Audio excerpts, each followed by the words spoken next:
c'est plus compliqué que ça, la communauté musulmane en France. Et c'est pour ça que j'en veux à Mélenchon aussi. C'est plus compliqué que ça parce que moi, j'ai été député de circonscription où la majorité de mes électrices et de mes électeurs étaient des musulmans, de confession musulmane. Ma suppléante était, d'ailleurs, on avait un jeu entre nous parce que elle s'appelait Fatima. J'avais fait exprès de la prendre pour ça. Et les socialistes m'ont gueulé à l'époque. Ils me disaient, ouais, tu prends une suppléante, Fatima, tu te rends compte ce que ça va faire. Je dis, non, ouais, avec mon passé, je la prends, etc. Et donc, elle me défendait. Elle se faisait engueuler par toute une partie des quartiers qui me disaient, ouais, mais t'es l'arabe de service pour Julien Drey. Hein. Mais elle l'a assumé, elle a mené la bataille. Et en fait, elle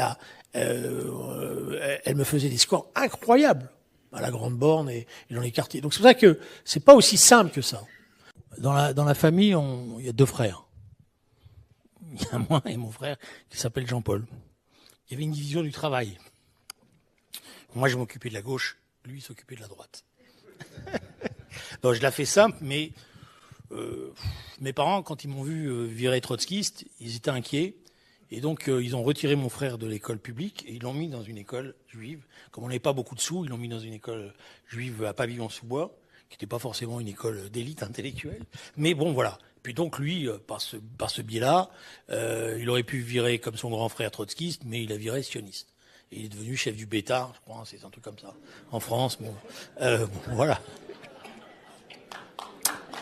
Mais c'est un Bétard sympathique, puisque pour l'anecdote, c'est eux qui ramassaient les caisses pendant la grande fête de la Concorde, parce que je voulais être sûr que l'argent ne serait pas volé. Et donc, je lui avais confié cette tâche. Il aurait pu virer comme son grand frère trotskiste, mais il a viré sioniste. Et il est devenu chef du Bétard, je crois, c'est un truc comme ça. En France, bon, voilà.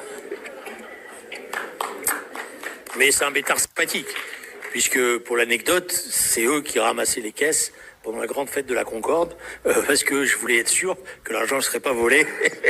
Petit rafraîchissement de mémoire, dans les années 80, SOS Racisme se présentait comme le grand bouclier contre les discriminations.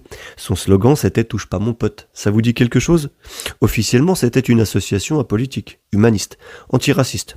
En réalité, cette association a été créée en 84 par Julien Drey, Harlem Désir et des proches du Parti Socialiste avec un financement direct du gouvernement Mitterrand. Leur véritable objectif, c'était de canaliser la colère des jeunes issus de l'immigration après les émeutes de 1983 à Vénissieux et la marche pour l'égalité. Autrement dit, récupérer un mouvement populaire spontané pour le transformer en vitrine médiatique, bien propre, bien contrôlée. Maintenant, on va passer au Bétard. Qu'est-ce que c'est ? Le Bétard, c'est une organisation nationaliste et paramilitaire, rien que ça, issue du sionisme révisionniste de Jabotinsky. C'est l'ancêtre idéologique du Likoud de Netanyahou. En France, le Bétard s'est illustré par des agressions violentes, à caractère raciste et islamophobe. Le Bétard, c'est un mouvement connu pour ses violences racistes contre les Français d'origine arabe et les Juifs de gauche. Le fondateur de ce mouvement, en France, n'est autre que le frangin de Julien Drey.